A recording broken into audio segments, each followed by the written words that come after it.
नमस्कार विद्यार्थी मित्रांनो मी प्राध्यापक डॉक्टर वैभव इंगळे आणि तुम्ही पाहताय आपलं इन्फॉर्मेशन कट आहे युट्यूब चॅनल. मित्रांनो, LLB 3 इयर किंवा LLB 5 इयर साठी ऍडमिशन तुम्हाला घ्यायचं असेल तर सीईटी सेल कडून एक सीईटी एक्झाम घेतली जाते. त्याच्यामध्ये टोटल 4 हेड खाली तुम्हाला क्वेश्चन असतात आणि त्यापैकी सर्वात सोपा, महत्वपूर्ण परंतु विद्यार्थ्यांना न जमणारा सेक्शन म्हणजे legal aptitude and legal reasoning, म्हणजेच कायदेशीर योग्यता आणि कायदेशीर तर्क. तर कायद्याविषयी आपल्याला बरचस नॉलेज असतं, परंतु अर्ध नॉलेज असतं आणि त्याविषयीचे प्रश्न आले तर ते कसे सोडवायचे, त्याला तर्क कसा लावायचा किंवा कुठले टॅक्टिक्स वापरायचे हे आपल्याला माहिती नसतं. तर हेच प्रश्न कसे सोडवायचे हे आपण या व्हिडिओमध्ये पाहणार आहोत. यामध्ये जे क्वेश्चन आहेत मित्रांनो, ते गेल्या वर्षी म्हणजे 2025 साली सीईटी एक्झामनी पहिल्याच दिवशी 8 वाजताची शिफ्ट होती, त्या शिफ्ट मध्ये विचारलेले सर्वच्या सर्व प्रश्न आहेत आणि अशाच प्रकारचे प्रश्न तुम्हाला या वर्षी देखील 2026 मध्ये असेल, 2027 मध्ये असेल, याच प्रकारचे प्रश्न तुम्हाला येणार आहेत. तर आता मग हे प्रश्न कसे असतात आणि त्याचं उत्तर कसं द्यायचं आणि कुठल्या युनिट वरती, कुठल्या कंटेंट वरती तुम्हाला भर द्यायचा आहे याविषयीची माहिती मी तुम्हाला या व्हिडिओ मध्ये देणार आहे. मित्रांनो, व्हिडिओ सुरू करण्यापूर्वी तुम्ही जर चॅनलला नवीन असाल तर चॅनलला सबस्क्राईब करून ठेवा. इथून देखील आणखीन आपल्याला मध्ये आपण इंग्लिशचे जे विचारलेले पाठीमागच्या इयरला क्वेश्चन आहेत, त्याचबरोबर करंट अफेअर मध्ये जे विचारलेले क्वेश्चन आहेत आणि तसंच बुद्धिमत्तेवर विचारलेले देखील प्रश्नांचा आपण डिस्कस करणार आहोत. त्यासाठी चॅनलला सबस्क्राईब करा आणि बेल आयकॉनला प्रेस करून ठेवा, म्हणजे जसा व्हिडिओ येईल तसं तुम्हाला नोटिफिकेशन येईल आणि तुमच्याकडून व्हिडिओ मिस होणार नाही. चला आता सुरू करूया व्हिडिओ. तर मित्रांनो, सर्वात पहिला जर प्रश्न आपण पाहिला तर हा अशा प्रकारचा हा पहिला प्रश्न होता. मी वरती इंग्लिश मध्ये दिलेला आहे आणि खाली मराठीमध्ये देखील त्याचं ट्रान्सलेशन दिलेलं आहे. मी या ठिकाणी इंग्लिश घेणार नाहीये, मराठीमध्ये आपण डिस्कस करणार आहोत. ज्या विद्यार्थ्यांना इंग्लिश पाहिजे असेल तर त्यांनी वरून वाचू शकता. तर पहिला प्रश्न आहे की खालीलपैकी कोणते विधान सरकारी कायदा आणि खाजगी कायदा यांच्यातील मुख्य फरक सर्वोत्तम प्रकारे स्पष्ट करते. पहिलं विधान दिलेलं आहे, सार्वजनिक कायदा केवळ गुन्हेगारी कृत्यांशी संबंधित असतो तर खाजगी कायदा केवळ करारांशी संबंधित असतो. दुसरं पहा, सार्वजनिक कायदा व्यक्तींमधील संबंधाचे नियमन करतो तर खाजगी कायदा व्यक्ती आणि राज्य यांच्यातील संबंधाचे नियमन करतो. तिसरा पर्याय दिलेला आहे, सार्वजनिक कायदा व्यक्ती आणि राज्य यांच्यातील संबंधाचे नियमन करतो तर खाजगी कायदा खाजगी व्यक्तीमधील संबंधाचे नियमन करतो. आणि चौथं आणि शेवटचं, खाजगी कायदा सार्वजनिक कायद्यापेक्षा अधिक महत्वाचा आहे. तर यापैकी जो तुम्हाला सर्वात योग्य पर्याय आहे तो तुम्हाला निवडायचा आहे. आता बघा, सार्वजनिक कायदा काय असतो तर सर्व लोकांना तो त्याचा विचार त्यामध्ये केलेला असतो, खाजगी गोष्टींचा विचार त्यामध्ये नसतो. त्यामुळे जर आपण पाहिलं, खाजगी कायद्यामध्ये व्यक्ती आणि राज्य यांचा संबंध यामध्ये येणार नाहीये. खाजगी कायदा केवळ करारांशी म्हटलंय तर त्यामुळे हा देखील येणार नाहीये. खाजगी कायदा खाजगी व्यक्तीमधील संबंधाचे नियमन करतो, हे अगदी बरोबर आहे. आणि खाजगी कायदा सार्वजनिक कायद्यापेक्षा अधिक महत्वाचा आहे, हे देखील चुकीचं आहे. तर सर्वात योग्य उत्तर कुठलं आहे पहा, ऑप्शन नंबर सी. सार्वजनिक कायदा वैयक्तिक व्यक्तीचा तर अभ्यास करतोच, त्याबरोबर तो राज्यांचा संबंध देखील त्यामध्ये नियमन केलेलं असतं, त्यांच्यासाठी लागू असतो. खाजगी कायदा फक्त खाजगी व्यक्तीमधील संबंधांचं नियमन करत असतो, म्हणून बरोबर उत्तर याचं सी आहे. आता याच्या वर्डिंग मधूनच तुम्हाला सरकारी कायदा आणि खाजगी कायदा, खाजगी कायदा म्हणलं की फक्त या ठिकाणी व्यक्ती व्यक्तीमधील संबंध आणि सरकारी कायदा म्हणलं राज्य किंवा गव्हर्नमेंट, शासन आणि व्यक्ती या दोन्हींचा समावेश याच्यामध्ये असणार आहे. जाऊयात पुढच्या प्रश्नाकडे. मित्रांनो, दुसरा प्रश्न आहे, खालीलपैकी कोणते विधान करारनामा आणि करार यातील मुख्य फरक सर्वोत्तमपणे स्पष्ट करते. तर मित्रांनो, हा पॉइंट तुम्ही व्यवस्थित करून ठेवा. आता कन्सेप्ट अगोदर समजून घ्या तुम्ही. इथे काय विचारलंय, difference between agreement and a contract. तर तुम्हाला अग्रीमेंट म्हणजे काय आहे आणि कॉन्ट्रॅक्ट म्हणजे काय आहे हे अगोदर समजून घ्यावं लागेल. त्यासाठी तुम्ही चॅट जीपीटीची मदत घ्या, गुगल वरून तुम्ही शोधू शकता, किंवा लॉ ऑफ कॉन्ट्रॅक्टचं बुक आहे, त्याच्यामधून तुम्ही त्याची डेफिनेशन समजून घेऊ शकता. मला जर शक्य झालं तर मी यावर देखील काही कन्सेप्ट बेस्ड व्ह्यू भविष्यामध्ये घेणार आहे. पण सध्या आता आपल्याकडे वेळ फार कमी आहे. पुढच्याच मंथ मध्ये आपली एक्झाम असणार आहे. तर तुम्ही हा पॉइंट पक्का करून ठेवा. अग्रीमेंट आणि कॉन्ट्रॅक्ट याच्यावरती कोणता ना कोणता एक प्रश्न तुम्हाला येणार आहे. आणि हा जो प्रश्न आहे तो बऱ्याचशा वेळेस रिपीट झालेला आहे. तर पहा आता, अग्रीमेंट म्हणजेच या ठिकाणी आपण करारनामा म्हणलाय आणि कॉन्ट्रॅक्ट म्हणजे करार. आता कॉन्ट्रॅक्ट काय असतं की दोन व्यक्तीमधील हा झालेला करार म्हणजे त्याला आपण कॉन्ट्रॅक्ट असं म्हणतो.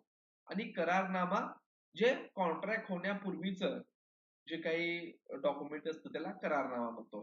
करारनाम्याचं रूपांतर करारामध्ये होत असतं. तर आता खालीलपैकी कुठलं विधान सत्य आहे म्हणलंय किंवा सर्वोत्तमपणे करारनामा आणि करार यामध्ये फरक स्पष्ट करते. तर पहिला आहे, सर्व करार हे करारनामा असतात, परंतु सर्व करारनामा हे करार नसतात. All contracts are agreements but all agreements are not contract. दुसरं आहे, सर्व करारनामा हे करार असतात, परंतु सर्व करार हे करारनामा नसतात. तिसरं आहे, करारनामा आणि करार ही एकच गोष्ट आहे. तर या दोन्ही वेगळी गोष्ट आहेत, त्यामुळे क ऑप्शन तर येणार नाही, तर सी ऑप्शन येणार नाही, हा यामधून इलिमिनेट झाला. दुसरं आहे, करारासाठी परस्पर संमतीची आवश्यकता नसते, परंतु करारनाम्यासाठी आवश्यकता असते. तर हा देखील ऑप्शन आपला उडलेला आहे, कारण करार असेल किंवा करारनामा असेल, कन्सेंट ज्याला म्हणतो आपण, संमती ज्याला म्हणतो, तर दोन व्यक्तीची संमती असणं आवश्यक आहे. मग आता आपलं पर्याय एक किंवा दोन पैकी येणार आहे. तर सर्व करार हे करारनामा असतात आणि परंतु सर्व करारनामा हे करार नसतात. म्हणजेच all contracts are agreements but all agreements are not contract. तर याचं योग्य उत्तर आहे ए. कारण कुठलंही कॉन्ट्रॅक्ट हे होण्या अगोदर त्याचं अग्रीमेंट झालेलं असतं. अग्रीमेंट शिवाय कॉन्ट्रॅक्ट होऊ शकत नाही. म्हणून प्रत्येक कॉन्ट्रॅक्ट हे अग्रीमेंट अगोदर असतं आणि मग त्याचं कॉन्ट्रॅक्ट मध्ये रूपांतर झालेलं असतं. परंतु सर्व करारनामा हे करार नसतात. नसतात म्हणजे सर्व अग्रीमेंट या काय कॉन्ट्रॅक्ट नसतात. अगदी बरोबर आहे. एखादं अग्रीमेंट तुम्ही केलं असेल तर तुम्ही त्याचं कॉन्ट्रॅक्ट मध्ये रूपांतर करालच असं नाही. अगोदर आपण अग्रीमेंट करतो, परंतु नंतर काहीतरी कारणामुळे ते अग्रीमेंट डिसमिस करतो, त्याचं कॉन्ट्रॅक्ट मध्ये रूपांतर होत नसतं. परंतु एक जर कॉन्ट्रॅक्ट तुम्ही साईन केलं असेल तर ते 100% अगोदर त्याचं अग्रीमेंट झालेलं असतं आणि अग्रीमेंट वरती तुमच्या सह्या झाल्या, ते रजिस्टर झालं तर त्याचा कॉन्ट्रॅक्ट असतो. म्हणून हे लक्षात ठेवा की सर्व कॉन्ट्रॅक्ट हे अग्रीमेंट असू शकतात, परंतु सर्व अग्रीमेंट ह्या कॉन्ट्रॅक्ट नसतात. तर याचं बरोबर उत्तर आहे ए. सर्व करार हे करारनामा असतात, परंतु सर्व करारनामा हे करार नसतात. पाहूयात तिसरा प्रश्न. आता इथं असं काही केस लॉ दिलेले असतात. केस लॉ म्हणजे काय, तर महत्वाचे जे खटले आहेत ज्याचा बेस घेऊन पुढे भविष्यामध्ये सर्वोच्च न्यायालयाने दिलेला जो एखादा निकाल असतो त्याच्या आधारे इतर निकाल त्याच्या खालचे सबसिक्वेंट न्यायालय म्हणजे ऑनरेबल उच्च न्यायालय असेल किंवा ऑनरेबल डिस्ट्रिक्ट न्यायालय असेल, तर ते आपल्याला त्याचा बेस घेऊन काही खटल्यांचा निकाल देत असतात. तर जे महत्वाचे यापूर्वी अशा गोष्टी होती त्याच्यावरती डिसिजन झालेला नव्हता आणि तो एक ज्याला आपण माइलस्टोन म्हणतो, असे जे केस असतात त्याला आपण केस लॉ म्हणतो. तर असे काही महत्वाचे 10-15 केस लॉ जे आहेत त्यावरती एखादा प्रश्न असतो तुम्हाला, तर या एक्झाम मध्ये 2 ते 3 केस लॉ वरती इथं प्रश्न विचारलेले आहेत. तर आता हा काय बघा, खटल्याचा सारांश दिलेला आहे. खटला आहे मोहरी बीबी विरुद्ध धर्मदास घोष, 1903 सालचा हा खटला आहे. मग याच्यामध्ये काय म्हणलंय की भारतीय करार कायद्यातील म्हणजे law of contract, Indian law contract कायद्यामधील या ऐतिहासिक खटल्यामध्ये धर्मदास घोष नावाच्या एका अल्पवयीन व्यक्तीने मोहरी बीबीच्या एजंट कडून कर्ज घेण्यासाठी आपली मालमत्ता गहाण ठेवली होती. कराराच्या वेळी घोष अल्पवयीन होता आणि सावकाराला याची जाणीव होती. प्रिव्ही काउन्सिलने असा निर्णय दिला की हा करार सुरुवातीपासून रद्दबातल म्हणजेच अवैध होता, कारण भारतीय करार कायदा 1872 च्या कलम 11 नुसार अल्पवयीन व्यक्ती करार करण्यास अपात्र असते, म्हणजेच ती पात्र नसते.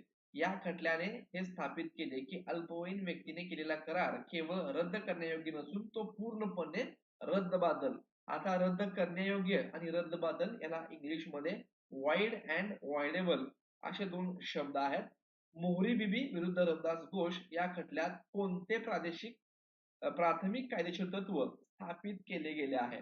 तर मग यामध्ये कुठलं कायदेशीर तत्व आहे? तर खाली काही तुम्हाला दिलेले आहेत. पहिला आहे पालकांनी संमती दिल्यास अल्पवयीन व्यक्तीचा करार वैध असतो. आता याविषयी पालकाची संमती वगैरे कुठे यामध्ये आहे का? तर याच्यामध्ये असा कुठलाच उल्लेख नाहीये, त्यामुळे आपलं ऑप्शन ए उत्तर येणार नाही. दुसरं, अल्पवयीन व्यक्तीच्या मते अल्पवयीन व्यक्तीचा करार रद्द करण्यायोग्य असतो. आता इथं अल्पवयीन व्यक्तीचं मत काय आहे त्याचा इथं काहीच संबंध नाही. तर आपलं Indian contract law of contract act काय म्हणतोय, तर अल्पवयीन व्यक्ती करार करण्यास अपात्र असते आणि हा करार सुरुवातीपासून रद्द-बातल होता. तर इथं अल्पवयीन व्यक्तीचं मत काय आहे याला काहीच हे नाहीये, तो सुरुवातीपासून रद्दच असणार आहे. त्यामुळे ते पण आपलं उत्तर नाही. ऑप्शन क आहे अल्पवयीन व्यक्तीचा करार सुरुवातीपासून रद्द-बातल असतो. तर इथं लिहिलेलं बघा, हा करार सुरुवातीपासूनच रद्द-बातल होता आणि अल्पवयीन व्यक्ती काय आहे, करार करण्यास अपात्र आहे, त्यामुळे सुरुवातीपासून तो रद्द-बातल असतो. हे प्रिन्सिपल याच्यामध्ये दिलंय. चौथा ऑप्शन बघा, सज्ञान झाल्यावर अल्पवयीन व्यक्ती कराराची पुष्टी करू शकतो. जर हा करार तो व्यक्ती करार करण्यास अपात्र असेल तर त्यांनी अल्पवयीन असताना करार केला आणि तो भविष्यात जेव्हा तो सज्ञान म्हणतो ज्याला आपण, सज्ञान झाल्यानंतर तो करार मी केला होता म्हणून त्याला दुजोरा देत असेल तर ते देखील चुकीचं आहे. म्हणून ऑप्शन नंबर क या ठिकाणी येणार आहे सी, अल्पवयीन व्यक्तीचा करार सुरुवातीपासूनच रद्दबातल असतो. तर हे तुम्हाला याच्यामध्येच व्यवस्थित वाचलात तर ते येणार आहे. इथं जे काही आहे ते सारांश घेऊन तुम्हाला खालच्या प्रश्नांचा विचार करायचा आहे. असे तुम्हाला एक दोन केस लॉ याच्यामध्ये दिसणार आहेत येणाऱ्या एक्झाम मध्ये देखील. पाहूयात पुढचा प्रश्न. कायदेशीर तत्व दिलेलं आहे की फर्मच्या व्यवसायाच्या सामान्य कामकाजादरम्यान भागीदाराने केलेल्या अपकृतीसाठी इतर सर्व भागीदार दोषी भागीदाराच्या समान प्रमाणात जबाबदार असतात. आता हे जनरल प्रिन्सिपल आहे.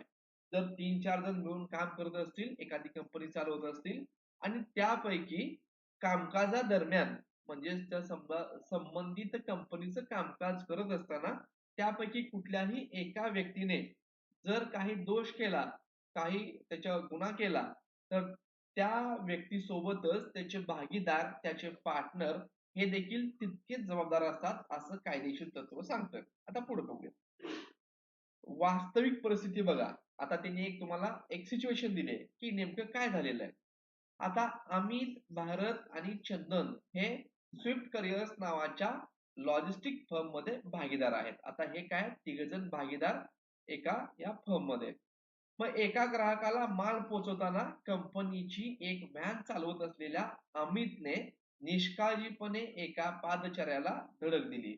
मग ज्यामुळे त्याला गंभीर दुखापत झाली. जखमी व्यक्तीने फर्म विरुद्ध नुकसान भरपाईसाठी खटला दाखल केला आहे आणि तिन्ही भागीदारांकडून नुकसान भरपाईची मागणी केली. आता त्याला गंभीर दुखापत झाली, त्याने केस केली. कुणावरती केली तर कंपनीवरती केली आणि कंपनीमध्ये तिघ भागीदार आहेत, तर या तिघांच्या विरुद्ध खटला त्यांनी भरला. आता कायदेशीर तत्व तुम्हाला दिलंय आणि वरील तथ्यावर आधारित जखमी पादचाऱ्याला नुकसान भरपाई देण्यासाठी कोण जबाबदार आहे.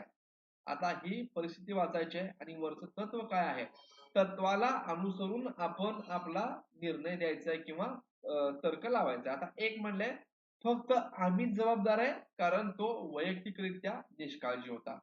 आता अमितने निष्काळजीपणा केलाय आणि तो एकटाच गाडी चालवत होता, हे तितकंच खरंय. म्हणून मग पण तत्व काय सांगतंय की सर्वजण समानपणे भागीदार असतात, जबाबदार असतात. त्यामुळे फक्त अमित हा पर्याय येणार नाहीये. परिस्थिती सत्य आहे, फक्त निष्काळजीपणा अमित एकट्याकडून झालाय. परंतु तत्व काय सांगते, जरी एखाद्याने केलं असलं तरी सर्व भागीदार त्यासाठी जबाबदार आहेत. त्यामुळे पहिला ऑप्शन येत नाही. आपण इथंच थोडस मिस्टेक करतो. आपण काय विचार करतो की गाडी तर फक्त आम्हीच चालवत होता, त्यामुळे तो एकटाच जबाबदार असेल आणि त्याच्या विरुद्ध फक्त खटला चालवला जाईल. परंतु वरच्या कायदेशीर तत्वाचा आपल्याला आधार घ्यायचा आहे. कायदेशीर तत्व म्हणतंय की जरी कामकाज दरम्यान एखाद्या भागीदाराने काही अपकृती केली, एखादा गुन्हा केला, इतर सर्व भागीदार दोषी असतात. आता ब काय म्हणताय, फक्त फर्म, कारण ती एक स्वतंत्र कायदेशीर अस्तित्व आहे. आता फर्म कुणाची आहे, तर या तिन्ही पार्टनरची आहे. म्हणून फक्त फर्म जबाबदार आहे का? फर्म ही लिगल एंटिटी आहे, पण त्याच्या पाठीमाग कुणीतरी व्यक्ती असतो, तो त्याला जबाबदार असतो, म्हणून फर्म हा ऑप्शन येणार नाही. तिसरं आहे तिन्ही भागीदार, म्हणजेच अमित, भरत आणि चंदन समान प्रमाणात जबाबदार आहेत. आता या तत्वानुसार हे तिसरं ऑप्शन, तो ऑप्शन बरोबर आहे. चौथं काय म्हणताय, कोणताही भागीदार नाही, कारण ती कृती हेतुपुरस्सर नव्हती. आता ऍक्सिडेंट झाला, निग्लिजन्स मुळे झालेला आहे, तर त्याला जबाबदारी घ्यावीच लागेल. ती चुकून झालंय म्हणून जबाबदारी झटकता येत नाही. म्हणून ऑप्शन जर तुम्ही बघितलं, ऑप्शन सी म्हणजे तिन्ही भागीदार समान प्रमाणात जबाबदार आहेत आणि या ठिकाणी या पादचाऱ्याला तिघांकडून नुकसान भरपाई मिळाली पाहिजे. तर असं अगदी सोपं तुम्हाला लॉजिक लावायचं आहे. असे प्रश्न तुम्हाला 2 ते 3 कायदेशीर तत्व दिलं जाईल आणि त्यावरती काही प्रश्न असतील आणि तुम्हाला तर्क लावायचा आहे किंवा त्या परिस्थितीमध्ये तुम्ही काय करणार, कुठला न्याय देणार, कुठलं डिसिजन देणार, हे तुम्हाला विचारलेलं असतं. तर या तत्वाच्या आधारे इथं जे काय म्हणलंय ते सत्य आहे असं समजून तुम्हाला पुढं त्याचं उत्तर द्यायचं आहे. पाहूयात पुढचा प्रश्न. आता असे देखील काही तुम्हाला रिझन अँड असर्शनचे क्वेश्चन असतात. आता काय म्हणलंय बघा, की दोन विधाने दिलेली असतात आणि त्यापैकी एकाला विधान म्हणलेलं असतं आणि दुसऱ्याला कारण. म्हणजे ही जी गोष्ट आहे विधान, त्याचं हे कारण असतं आणि ते मग बरोबर आहे का नाही, वरील विधानांच्या प्रकाशात खाली दिलेल्या पर्यायामधून योग्य उत्तर निवडा. पहिलं काय म्हणलंय, एक रद्द-बातल करार आवश्यक नाही की बेकायदेशीर असतो. ए void contract is not necessarily illegal. म्हणजे एखादा रद्द-बातल करार असेल तर तो बेकायदेशीर असतो असं नाही, असं म्हटलंय. दुसरं, प्रत्येक बेकायदेशीर करार रद्द-बातल असतो. Every illegal contract is void. एक, आता हे दुसरं त्रिकालबाधित सत्य आहे. कुठलाही इलिगल कॉन्ट्रॅक्ट असेल, जसं की दोन व्यक्तीमध्ये एक कॉन्ट्रॅक्ट झालं की तस्करीचा माल किंवा चरस, गांजा, अफू यासारखे पदार्थांचं सप्लाय करायचं आणि त्या बदल्यात काही त्याला पैसे मिळणार. पण या इथे जर आपण पाहिलं तर तस्करीचा माल असेल किंवा हे गांजा, चरस असेल, हे टोटली इलिगल आहे. त्यामुळं याचं कॉन्ट्रॅक्ट होऊ शकत नाही. त्यामुळं प्रत्येक बेकायदेशीर करार हा रद्दबातल असतो, हे सत्य आहे. एक रद्दबातल करार आवश्यक नाही की बेकायदेशीर असतो. आता पुढेच आपल्याला विधान दिलेले आहेत. ए आणि आर दोन्ही स्वतंत्रपणे सत्य आहेत आणि आर हे ए चे योग्य स्पष्टीकरण आहे. आता दोन्ही बरोबर आहेत आणि जर आर हे ए चे स्पष्टीकरण देत असेल तर आपल्याला ए ऑप्शन चूज करायचं आहे. दुसरं, ए आणि आर दोन्ही स्वतंत्रपणे सत्य आहेत, परंतु आर हे ए चे योग्य स्पष्टीकरण नाही. काही वेळेस काय असतं की दोन्ही विधान बरोबर असतात, परंतु दोन्हीचा काही संबंध नसतो. म्हणजे हे आर हे ए चं कारण नसतं, तेव्हा बी आपल्याला सिलेक्ट करायचा असतो. आणि असे असू शकतं की फक्त ए बरोबर असतं, आर मात्र बरोबर नसतं, असत्य असतं. तसं असेल तर सी करायचं आहे. आणि ड, असत्य आहे म्हणजे चुकीचा आहे आणि ब सत्य आहे, आर सत्य आहे, असं जर वाटत असेल तर आपल्याला डी ऑप्शन चूज करायचा आहे. इथे जर आपण बघितलं तर बी ऑप्शन जो आहे तो या ठिकाणी त्याचं करेक्ट आन्सर आहे, की एक रद्दबातल करार हा बेकायदेशीर असतोच असं नाही, तो कधी कधी कायदेशीर पण असू शकतो. आणि प्रत्येक बेकायदेशीर करार रद्दबातल असतो. हे दोन्ही वेगवेगळे आणि सत्य असे कन्सेप्ट आहेत किंवा तत्व आहेत, परंतु दोन्हीचा एकमेकाशी संबंध नाही किंवा आर हे ए च करेक्ट एक्सप्रेशन नाही, म्हणून आपलं आन्सर आहे बी. पाहूयात पुढचा प्रश्न.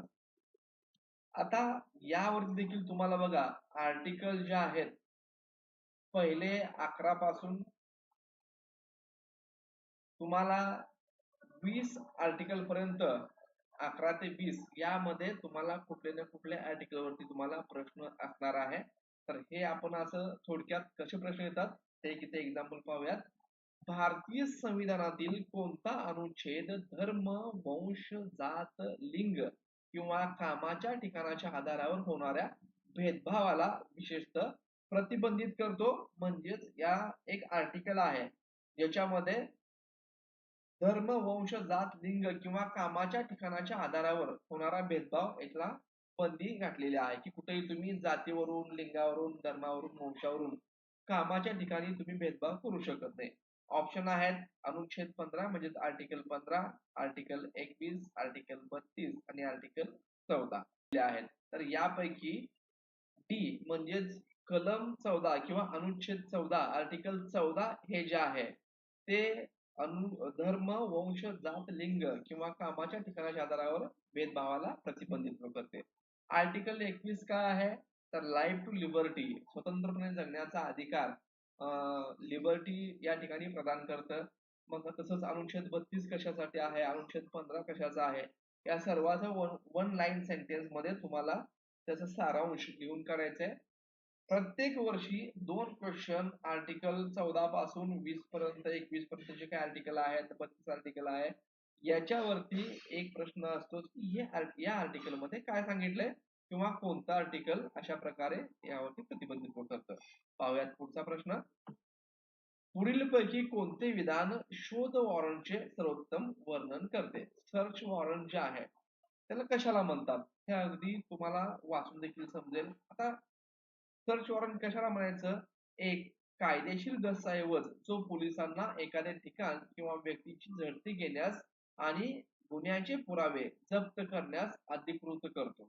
दुसरा आहे गुन्हा केल्याचा संशय असलेल्या व्यक्तीला अटक करण्याची पोलिसांना दिलेला दस्तऐवज.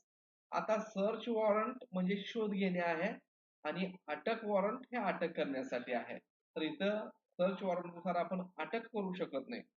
तिसरा आहे एक न्यायालयाचा आदेश जो एखाद्या व्यक्तीला संशयितावर पाळत ठेवण्यास अधिकृत करतो. आता सर्च वॉरंट हा आपण पाळत ठेवण्यासाठी आपण करतो का तर नाही. ऑप्शन ब क तिन्ही दोन्ही केलेले आहेत. तपासादरम्यान आरोपीच्या हक्काचे संरक्षण करणारा दस्तऐवज. तर हे देखील चुकीचं आहे. तर बरोबर पर्याय काय आहे तर सर्च म्हणजे शोध घेणे. इथे काय म्हणलंय पोलिसांना एखादे ठिकाण किंवा व्यक्तीची झडती घेणे म्हणजे शोध घेणे आणि गुन्ह्याचे पुरावे जप्त करणे जे काही सापडतंय ते पुरावे जप्त करणे यासाठी सर्च वॉरंट असतं, शोध वॉरंट असतं. म्हणून ऑप्शन ए हे याचं करेक्ट आन्सर आहे. पाहूयात पुढचा प्रश्न. खालीलपैकी कोणते आरोपी व्यक्तीला जामीन मंजूर करण्याचे वैध कारण नाही? आता बघा आपल्याकडं एखाद्याने गुन्हा केला असेल तर त्याला जामीन म्हणजेच बेल म्हणतो आपण ज्याला. इथे दिलं बघा बिल झाल्यापर्यंत बेल पाहिजे. बेल केव्हा मिळू शकते, जामीन केव्हा मिळू शकतो आणि खालीलपैकी कुठलं कारण आहे की ज्यामुळे आपण त्याला बेल देऊ शकत नाही, जामीन मंजूर करू शकत नाही? तर खाली काही कारण दिलेले आहेत. एक म्हणजे आरोपी प्रथमच गुन्हा करणारा आहे आणि समाजासाठी कोणताही धोका नाही. अशी परिस्थिती असेल मित्रांनो तर आपल्याला जामीन मंजूर होतो. पहिला गुन्हा असेल, कदाचित चुकून घडला असेल, अनपेक्षितपणे घडला असेल तर त्याला सुधारण्याची संधी आपल्या न्याय व्यवस्थेकडून दिली जाते. आणि दुसरं म्हणजे समाजासाठी तो कुठलाही धोका ठरू शकणार नाही. तर या कंडिशन मध्ये तुम्हाला जामीन मंजूर होऊ शकतो. दुसरं आहे आरोपीचा अशाच प्रकारचे गुन्हे करण्याचा इतिहास आहे आणि तो ते पुन्हा करण्याची शक्यता आहे. पहा एखाद्याला आपण पकडलंय, डिटेन केलंय आणि याचा जर इतिहास पाहिला तर असे गुन्हे याने पूर्वी देखील केलेले आहेत आणि तो पुन्हा देखील सोडल्यानंतर करू शकतो अशी शक्यता असेल तर त्याला कोर्ट जामीन मंजूर करत नाही. त्यामुळे याचं उत्तर बीच असणार आहे. तिसरा काय दिलाय आपण पाहूयात. आरोपीला अशी वैद्यकीय स्थिती आहे ज्यावर तातडीच्या उपचारांची आवश्यकता आहे. आता बघा तुम्ही फिल्म मध्ये पाहिलंय एखाद्याला जर अटक करायला गेले तर दिल का दौरा आ गया, हार्ट अटॅक आला असं ते ड्रामा क्रिएट करतात आणि दवाखान्यामध्ये जातात. तर अशा वेळी तुम्हाला जामीन मंजूर केला जातो. आता लोक या कायद्याचा गैरवापर करतात परंतु ऍक्च्युअल अशी मेडिकल कंडिशन असेल ज्यावर तुम्हाला तातडीची उपचाराची आवश्यकता आहे तेव्हा तुम्हाला जामीन मंजूर होऊ शकतो. आणि चौथं आरोपी एक प्रतिष्ठित सार्वजनिक व्यक्ती आहे आणि ज्याच्याकडे भरीव संसाधने आहेत. तर एखादी प्रतिष्ठित व्यक्ती असेल आणि त्याच्याकडे भरपूर संसाधने असतील तर त्याचा इफेक्ट समाजावरती, देशाच्या अर्थव्यवस्थेवरती, जसं अनिल अंबानी सारखी व्यक्ती असेल, प्रतिष्ठित आहे, त्यांच्याकडे भरपूर संसाधने आहेत, तर अशा व्यक्तीला या ठिकाणी जामीन मंजूर होऊ शकतो. परंतु आता उत्तर काय बघा, ऑप्शन बी याचं उत्तर असणार आहे की अशाच प्रकारे अगोदर गुन्हे केलेले आहेत आणि तो पुन्हा करण्याची शक्यता असेल तर मात्र इथं बेल मंजूर होत नाही. पाहूयात पुढचा प्रश्न. पॅरोल या संकल्पनेबद्दल खालीलपैकी कोणते विधान सत्य आहे? आता पॅरोल ही कन्सेप्ट काय आहे हे तुम्हाला माहिती असणं गरजेचं आहे. पॅरोल म्हणजे कैद्याची न्यायालयाद्वारे लादलेल्या काही अटींचे पालन करण्याच्या शर्तीवर लवकर सुटका करणे. अगदी बरोबर आहे. दुसरं काय बघा, पॅरोलमुळे कैद्याला कोणतेही देखरेखीशिवाय आपल्या शिक्षेचा उर्वरित कालावधी तुरुंगाबाहेर घालवण्याची परवानगी मिळते. तर इथं थोडंसं चुकीचं आहे. पॅरोलमुळे कैद्याला उरलेला कालावधी तुरुंगाबाहेर घालवता येतो, परंतु कुठलीही देखरेख नाही असं होत नाही. त्याच्यावरती नजर ठेवली जाते किंवा त्याच्यावरती काही अटी शर्तीचं पालन करण्याचं एक त्याला अट गाठली जाते. त्यामुळे याचा ऑप्शन तर एच आहे. आपण पुढे पाहूयात आणखीन काय. तिसरा आहे, सर्व कैद्यांनी त्यांच्या शिक्षेचा अर्धा कालावधी पूर्ण केल्यानंतर त्यांना आपोआप पॅरोल मंजूर केला जातो. तर हे देखील चुकीचं आहे. पॅरोल केव्हा मिळतो? तर त्या कैद्याची वागणूक बघून की बाबा हा व्यवस्थित वागतोय, समाजाला याचा काही धोका नाही असं जर वाटलं आणि हा बाहेर जाऊन चांगल्या पद्धतीने राहू शकतो असं वाटलं तर कोर्ट त्याला पॅरोल वरती सोडत असतं.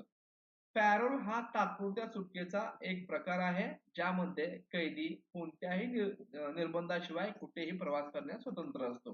तर असं इथं होऊ शकत नाही. कुठलेही निर्बंध वगैरे न देता त्याला जर सोडलं तर अशा प्रकारे होत नाही. तर याचं करेक्ट आन्सर आहे पहिलं. इथं पहा आन्सर ए. पॅरोल म्हणजे कैद्याची न्यायालयाद्वारे दादलेल्या काही अटींचे पालन करण्याच्या शर्तीवर लवकर सुटका करणे.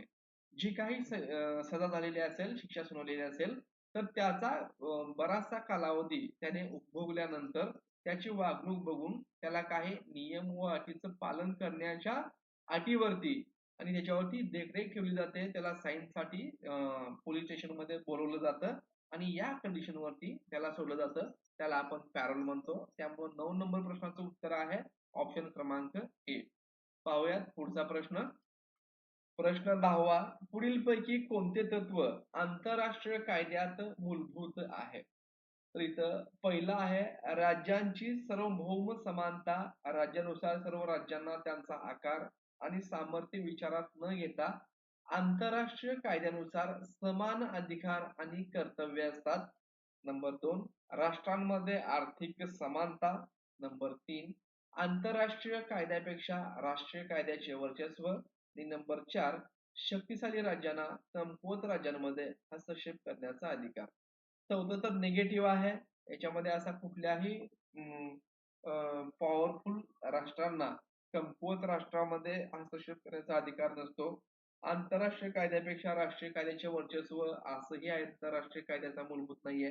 राष्ट्रांमध्ये आर्थिक समानता आणणं, आर्थिक बाबतीत कुठलंही काही आंतरराष्ट्रीय कायदा हे लागू करत नाही. तर इथं ऑप्शन ए बघा जे आहे, राज्यांची सार्वभौम समानता असणं.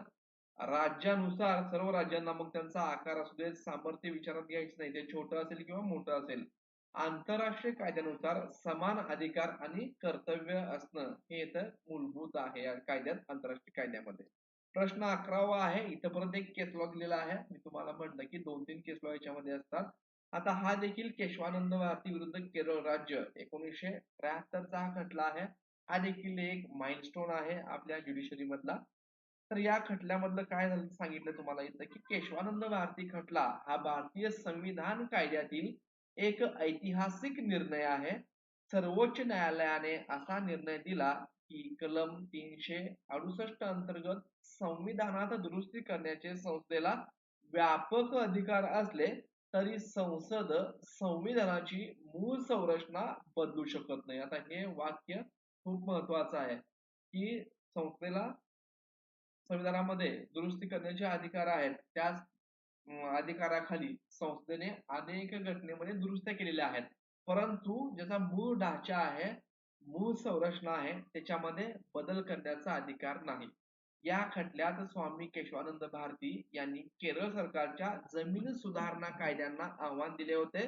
तर केरळमध्ये जो जमीन सुधारणा कायदा लागू केला होता, त्याच्यामुळे सर्वसामान्यांच्या मूळ अधिकारावरती गदा आलेली होती. भारतीय न्यायपालिकेच्या इतिहासातील सर्वात मोठ्या 13 न्यायाधीशांच्या खंडपीठाने 7-6 असा निर्णय देऊन मूळ संरचना सिद्धांत स्थापित केला. हा सिद्धांत कायद्याचे राज्य, अधिकारांचे विभाजन आणि मूलभूत हक्क यासारखी आवश्यक वैशिष्ट्ये संरक्षित राहतील याची खात्री देतो. आता भारतीय विरुद्ध केरळ राज्य खटल्यात कोणत्या मुख्य मुद्द्यावर विचार करण्यात आला हे विचारलेलं आहे. एक म्हणजे राष्ट्रपतींना लोकसभा विसर्जित करण्याचा अधिकार आहे का, याच्यावरती सुनावणी झाली का, तर नाहीये. इथं राष्ट्रपती आणि लोकसभा विसर्जन कुठेही आलेलं नाहीये. दुसरं आहे न्यायपालिका संविधानात दुरुस्ती करू शकते का, तर हे देखील मेन नाहीये. इथं सांगितलंय की दुरुस्ती करू शकते, परंतु ह्या मूळ ढाच्यामध्ये मूळ संरचनेमध्ये बदल करता कामा नये. त्यामुळे याचा देखील विचार याच्यामध्ये केलेला नाहीये. तिसरा आहे संविधानात दुरुस्ती करण्याचे संसदेचे अधिकार अमर्यादित आहेत का, इथं काय आहे ना, मर्यादा आहेत. सर्वच व्यापक स्तरावर जरी असले तरी मूळ संरचना बदलू शकत नाही, म्हणून इथं मर्यादित आहेत, अमर्याद नाहीत. आणि चौथा आहे जमीन सुधारणा कायद्यामुळे समानतेच्या हक्काचे उल्लंघन होते का.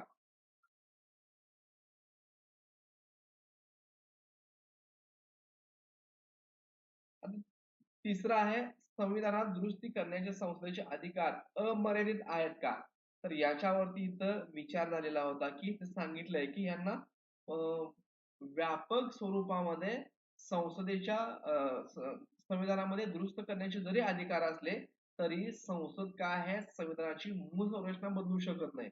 म्हणजे इथं अमर्यादित आहेत का ते अधिकार, याच्यावरती विचार झाला होता आणि ते अमर्यादित नसून ते मर्यादित आहेत.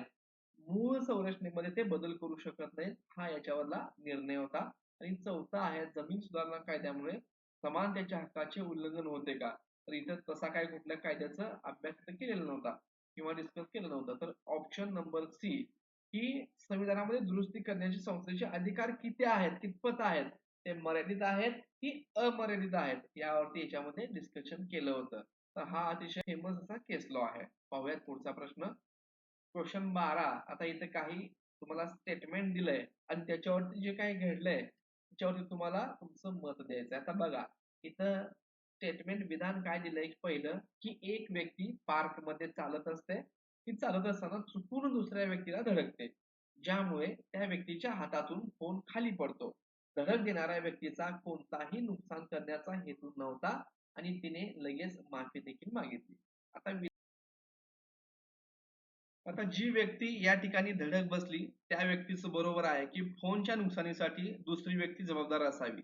परंतु पहिल्या विधानाचा आपण विचार केला तर पार्क मध्ये चालत असताना चुकून व्यक्तीने धक्का दिलेला आहे आणि ज्यामुळे व्यक्तीच्या हातातून फोन खाली पडला. धडक देणाऱ्या व्यक्तीचा कोणताही नुकसान करण्याचा हेतू नव्हता. तर आपल्या कायद्यामध्ये काय आहे बघा की मोटिव्ह पाहिजे तुमच्या मनामध्ये किंवा तुम्ही ठरवून केलेली ती कृती असली पाहिजे. नुकसान करायचंय असं समजून तुम्ही कृती केली तर त्याची शिक्षा असते. चुकून ऍक्सिडेंट वगैरे झाला असेल, एखादं टेक्निकल खराबी झाली असेल तर तिथं शिक्षा होत नाही, कारण ते तुम्ही स्वतः तुमचा मोटिव्ह नव्हता, कुठलं इंटेन्शन नव्हतं. तर इथं विचारलं काय बघा आता, कारवाईचा मार्ग या परिस्थितीत सर्वात योग्य कारवाई कोणती असावी.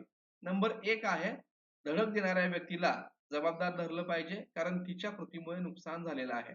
आता यातला निम्मा पार्ट बरोबर आहे की धडक देणाऱ्या व्यक्तीला जबाबदार धरलं पाहिजे, परंतु हा पण इथं पाहायला पाहिजे की आपण त्याचा हेतू काय होता. चुकून जर अनपेक्षितपणे घडलं असेल तर त्याचं काहीच त्यामध्ये दोष नाहीये. आपल्या पण हातून कधी कधी असं होतं धक्का वगैरे लागतो, परंतु आपलं मोटिव्ह नसतो, तर तिथं आपण जबाबदार धरलं आपल्याला तर ते टोटली चुकीचं आहे. त्यामुळे अ ऑप्शन या ठिकाणी येणार नाही. दुसरं, धडक देणाऱ्या व्यक्तीला जबाबदार धरले जाऊ नये कारण तिचा कोणताही वाईट हेतू नव्हता, तर हे कायद्याला धरून आहे. आपला कायदा काय सांगतोय की एखादी कृती तुम्ही जर करत असाल आणि त्याच्या माग तुम्ही वाईट करण्याचा हेतू असेल, मग अशा वेळेस देखील शिक्षा होऊ शकते की तुम्ही काहीतरी वाईट हेतूने कार्य केलंय परंतु गुन्हा घडला नाही. म्हणजे एखाद्याला तुम्ही मारण्यासाठी घरात विष आणून ठेवलंय, परंतु त्याला विषचा प्रयोग तुम्ही केला नाही किंवा तो तुम्ही खाण्यामध्ये विष घातलं परंतु त्या माणसाने ते पिलंच नाही किंवा खाल्लंच नाही, तरी देखील तुम्हाला त्या ठिकाणी सजा होऊ शकते. जरी त्या माणसाने खाल्लं नाही, तो नाही मारला, तो सुरक्षित आहे, पण तुमचा हेतू काय होता त्याला मारण्याचा. त्यामुळे अशी जर तुम्ही कृती केली असेल, त्याच्या पाठीमागे वाईट हेतू असेल, तर मात्र आपल्याला शिक्षा होते. इथं काय म्हणलंय की कोणताही वाईट हेतू नव्हता, त्यामुळे जबाबदार धरलं जाऊ नये. तर याचं उत्तर हे बच असणार आहे. तिसरा पर्याय काय आहे बघा, अधिक काळजी न घेतल्याबद्दल धडक देणाऱ्या व्यक्तीवर निष्काळजीपणाचा आरोप ठेवला पाहिजे. आता इथं चुकून धक्का लागलाय, निष्काळजीपणा या ठिकाणी आपल्याला म्हणता येणार नाही. त्यामुळं अधिक काळजी कोणीही जाताना चालत असताना सहज आपण काळजी घेऊनच चालतो आणि ऍक्सिडेंट हे असं सडनली होत असतात. त्यामुळे हा देखील पर्याय योग्य नाही. ज्या व्यक्तीला धडक बसली आहे तिने कोणत्याही नुकसानीची मागणी करू नये, कारण तो एक अपघात होता. तर हा देखील बरोबर आहे. परंतु सर्वात योग्य कुठलं की इथं जबाबदार धरलं जाऊ नये. आता इथं नुकसान आहे की नाही, त्यामुळं इथं ऑप्शन नंबर बी, धडक देणाऱ्या व्यक्तीला जबाबदार धरले जाऊ नये. आता